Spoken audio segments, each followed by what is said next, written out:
Hello everybody and welcome on in. It's Jamie with Row 12 Creations and you are joining me on the Rust Covered Cottage by Christina's page. I am one of her affiliates and you're joining me for an affiliate spotlight and a kit spotlight, one of her laser cut wood kit spotlights.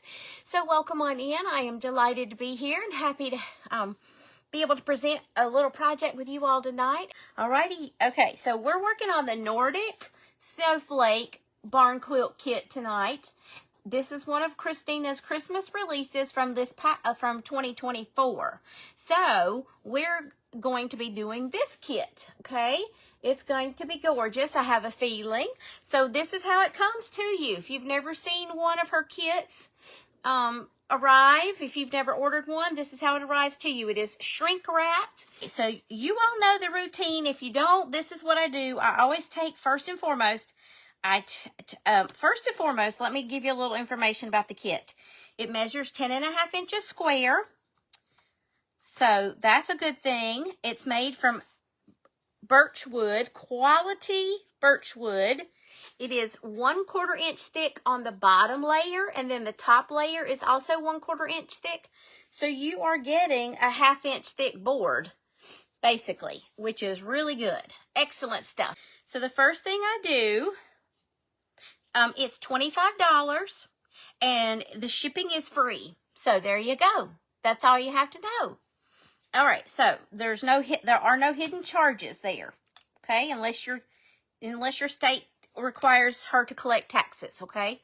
So there's that too. So I'm going to write on the back of here top, so I will know, hey Mike, I'm doing good, how are you? Then on the back surface, I'm also going to write top, so I will know where to match the pieces up, okay? Then I move my frame out of the way. Now the next thing I need to do is remove pieces that we do not need, okay? Which I'm hoping I can remember this from memory. So we don't need this piece or this piece. They're tiny little squares right here, okay? We don't need those. I'm going to put them right there for right now, okay? Let's repeat that on this corner now. So now we're going to come down here to this corner and remove those same symmetrically correct little squares, because we're not going to need those. You could leave all of your pieces in here, but I like to remove them because it makes your pattern pop. It adds texture, so to speak, and it makes your pattern pop. I do believe. Now we get to remove some larger pieces, which right here it is one of the larger pieces. So I'm being very careful because I don't want to move things out of the way that don't need to be moved. See this big giganto piece? That gets to get moved out of the way. I'm not real sure where I'm going to put it. I'm running out of places to put things because I don't have my little box where I keep them at in there, okay? So then there's another big square. Hey, Sydney Weens, how will we know which pieces we won't need on a kit? You will go to the website, Christina's website, and you will look, because most of the kits have been done. If you don't know, message me, okay? Message me and I'll help you. It's no big deal. Message me, girlies. Message me, message me, message me, message me. Most of the kits have been done.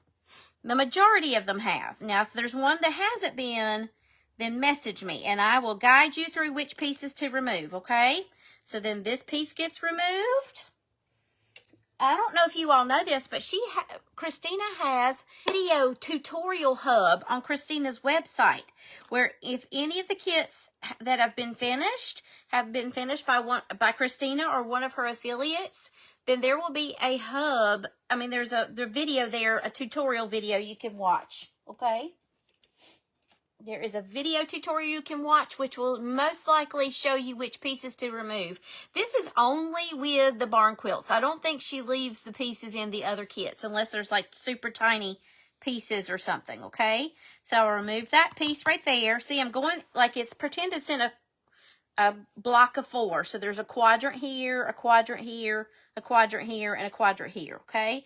So I'm just removing the pieces just from my memory of what the pattern is looks like from when I designed it. That one comes out, okay? Now, we only have a few more pieces to remove, and they're the other tiny little squares in the center. And then we'll be ready to go. G.I. Joe. Yes, ma'am, Miss Vicky. That was good questions. Yes, she has a video hub. Where's Cruz so she can call Mike Mikey? And she has a YouTube channel that she posts all the affiliate spotlight videos. Yes.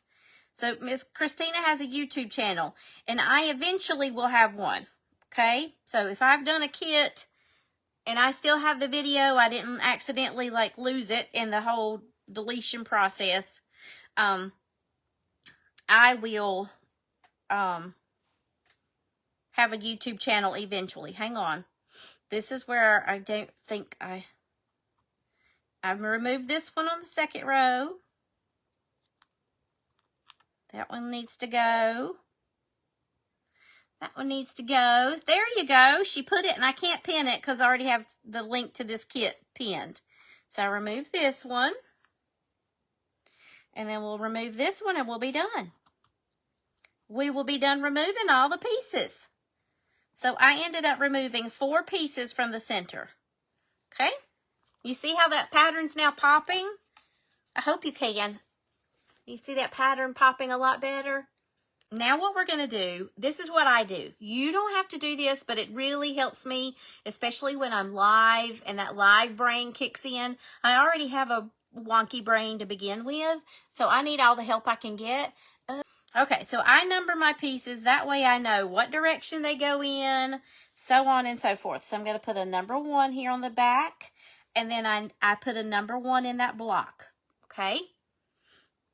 And then I'm going to just keep right on. There's no rhyme nor reason. There's a 2 and a 2. That way when I go to glue my pieces in, I will know exactly where they go and in what direction they go in.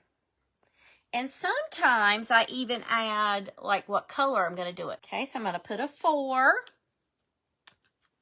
Okay, now let's come over here. I do skip around because I like to keep my quadrants kind of together. Here's a 5. Where'd I put my little squares? Okay. And I'm going to, oops, it helps if you number both places. If you don't number both places, that doesn't help. Whoopity-doo. So if you want, this will be a number 6. Better put a line under that so I don't get it confused with a 9. All right, here's a number 7.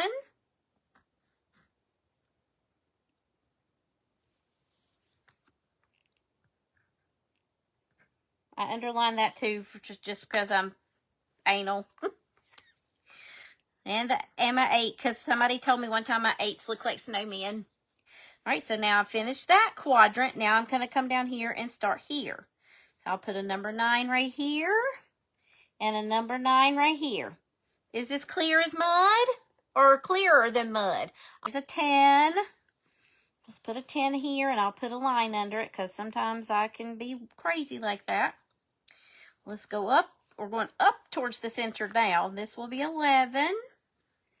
I'll do the same thing here. Underline it. You love my handwriting. It's not as great as it once was.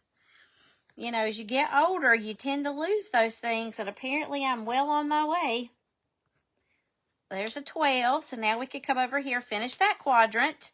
Now I'm going to come over here and continue. This will be 13. I'll underline it. Oops, that one took a topsy. It topsied over. There's a 13. 13. Here's a 14. 14. Hold on, I'll check a comment here in just a second. I saw a comment go by. 15. And then 16. 16. Oh, there's 19. And then here's number 20.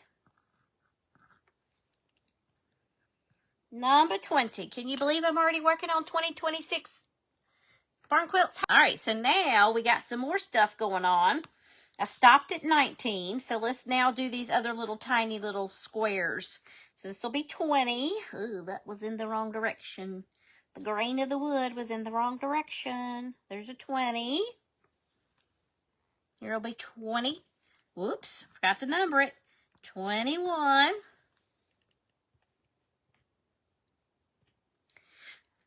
22. 23.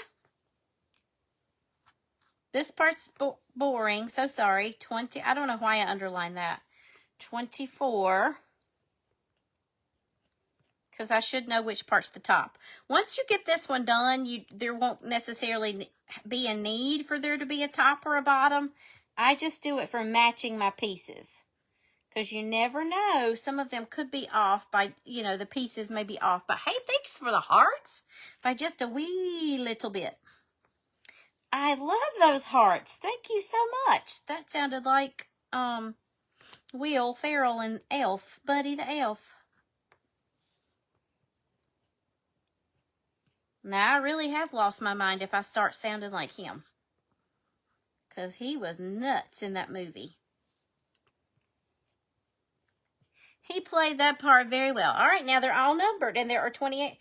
I am using a paint couture color tonight. And it is called Admiral Blue. Look at that pretty blue color. I do believe we're going to do a blue background, you all. Shaking it up because I've not used this one before. What do you think about this Admiral Blue color? What you think? Let me know what you think. All right, so here we go. This is a chalk style paint from Paint Couture.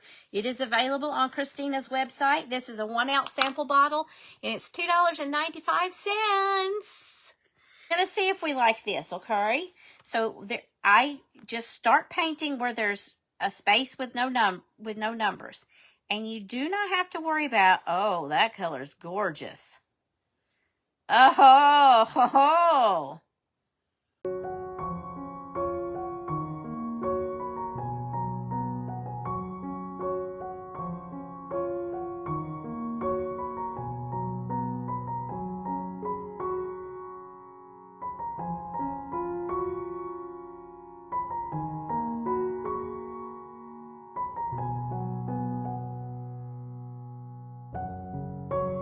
All right, so here comes the fun, you all.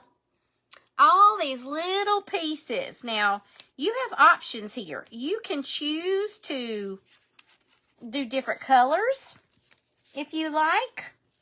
But I'm going to try and keep it simple if I can. We're going to try to paint, my sticky is not so sticky, and that's bothering me. We're using angelic. We are. Snowflakes are angelic, so that's what we need. Gotta have some angelic going on here. Woo-wee. Now this is an acrylic mineral, in case you want to know. And I don't think this one is in a bundle of any sort. All right, so we're going to paint them all the same color. But it is gorgeous with different colors, by the way. With a white background with some blue.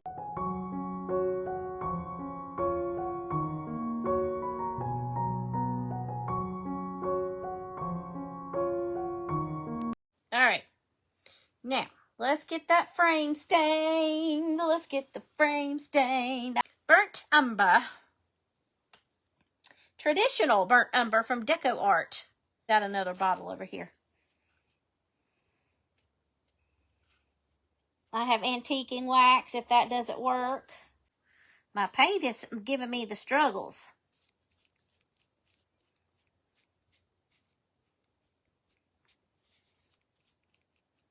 Number 20. I think this is going to be gorgeous. Okay. I don't know for a fact, but I think it's going to. Number 17. Like I said, I can still see the lines, so I know where they go. There's number 19, and I'm putting in the bigger pieces first. There's no right or wrong way to do it. I'm just grabbing the little pieces. There's number 4. I know where it goes.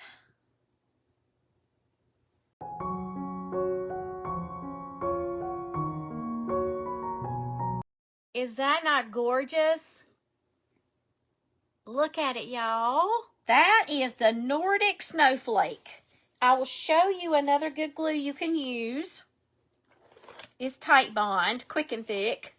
But I would not put it on there thickly. You might even have to rub it, thin it out with your finger. You know, smear it with your finger or a paintbrush. This would work too. This is a good permanent glue, okay? But don't use hot glue because it's, think about it. If you store it somewhere hot or cold, those pieces will pop right off with hot glue.